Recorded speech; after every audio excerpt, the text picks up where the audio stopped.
पाकिस्तान को आईन देखाइला भारत। आसंतु जानिबा एहार सर्विशेष खबर विषय। भारत संयुक्त राष्ट्र रे पाकिस्तान को आईन देखाइछि।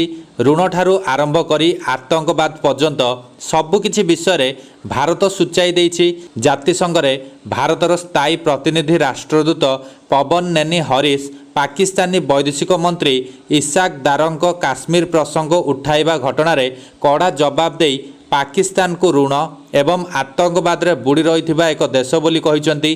पाकिस्तान बारंबार अंतर्जातीय मुद्रा पांठी तथा IMF आगे हाथ पतौछि बोली कहिसंती। पवन नेनी हरीश कहिसंती गोटाए पटे भारत अछि जहाँ एक परिपक्व गणतंत्र, एक दृढ़ अभिवृद्धिशील अर्थनीति एवं एक बहुलवादी समाज। अन्य पटे पाकिस्तान अछि जहाँ उग्रवाद एवं आतंकवाद रे बुड़ी रही एवं बारंबार IMF ठारू ऋण नेउछि।